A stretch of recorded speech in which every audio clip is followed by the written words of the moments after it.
Assalamualaikum warahmatullahi wabarakatuh. Perkenalkan, nama saya Dava Putra Musianto dari kelas MB 4407 dengan NIM 14012000576. Di sini saya akan menjelaskan tentang penganggaran modal atau capital budgeting. Nama apa itu penganggaran modal atau capital budgeting? Jadi, penganggaran modal ini adalah proses untuk menentukan dan memilih proyek-proyek jangka panjang yang paling menguntungkan. Nah, penganggaran modal ini digunakan untuk studi kelayakan bisnis. Nah, bahwa suatu proyek itu bisa dijalankan atau tidaknya itu nilai dari kelayakannya. Nah, kelayakannya nanti dapat kita nilai dengan beberapa teknik-teknik capital budgeting. Nah, dalam pengambilan keputusan ini, dalam ilmu pengambilan keputusan, capital budgeting ini tuh termasuk ke dalam investment decision. Karena dalam keputusan ini akan dilakukan yang namanya pemanfaatan dana.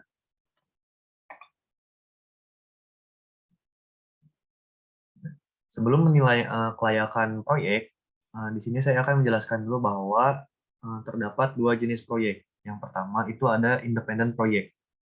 Nah, proyek independen ini itu proyek yang berdiri sendiri, yang sama-sama mempunyai peluang untuk dipilih atau dilepas. Jadi semisal pada perusahaan itu terdapat independent proyek, maka perusahaan itu dapat memilih salah satu proyek saja yang paling menguntungkan. Nah, yang kedua ada dependent project. Dependent project ini proyek yang saling bergantung satu sama lain. Contohnya jika perusahaan terdapat dua dependent project, maka keputusan yang diambil harus dari kedua proyek tersebut. Apakah sama-sama ditolak proyeknya atau sama-sama diterima proyeknya. Nah, dalam menilai kelayakan proyek, kita ada 6 metode capital budgeting. Yang pertama ada regular payback period, ada discounted payback period, ada net present value profitabilitas index, ada internal rate of return, dan ada modified internal rate of return. Untuk yang pertama ini ada payback period, itu dibagi dari dua jenis, ada regular payback period dan ada discounted payback period. Nah, untuk untuk payback period ini itu adalah periode untuk pengembaliannya.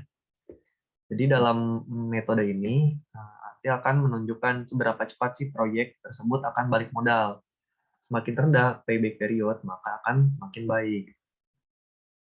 Untuk aturannya, payback period ini harus berada di bawah benchmark. Benchmark itu adalah semisalnya biasanya itu proyek ini bakal balik modal dalam berapa tahun. Nah, seperti itu. Untuk rumusnya, dari regular payback period itu adalah investasi terakhir minus ditambah dalam kurung investasi awal dikurang kumulatif inflow dan dibagi cash flow tahun berikutnya. Begitu juga dengan discounted payback period. Nah, perbedaannya dengan yang reguler yaitu discounted payback period akan melakukan mendiskaunkan estimasi cash flow dengan menggunakan cost of capital perusahaannya. Seperti itu. Lanjut, yang berikutnya ada net present value. Di sini net present value itu rumusnya total discounted kali FCF dan akan dikurang dengan investasi awal. Nah, ketentuan dalam metode ini, jika net present value itu kurang dari 0, maka proyek akan ditolak. Jika net present value lebih dari 0, maka proyek akan diterima. Berikutnya ada profitabilitas indeks. Sebenarnya profitabilitas indeks dan net present value itu hampir sama, namun perbedaannya ada di rumusnya yang beda sedikit ini.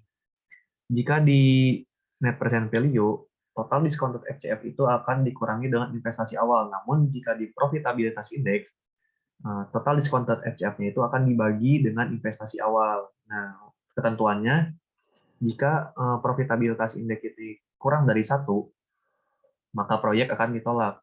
Jika profitabilitas lebih dari 1, maka proyek akan diterima.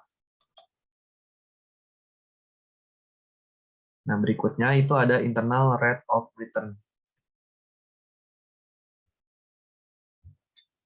Rate of return ini punya rumus, yaitu K1 ditambah dalam kurung NPV1 dibagi NPV2 dikurang NPV1 dikurang NPV2 dalam kurung dikali dalam kurung lagi K2 dikurang K1. Nah, di sini K itu apa? K itu adalah discount rate atau yang tadi di awal disebut dengan cash inflow atau bukan, disebut dengan cost of capital.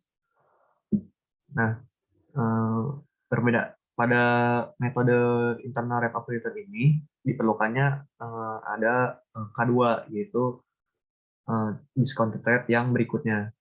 Nah, sebelum menghitung nilai ini harus ditentukan K2-nya dulu pada proyek ini, di mana K2 ini tuh sebagai nanti di ujungnya tuh sebagai patokan dari hasil yang akan didapat nanti.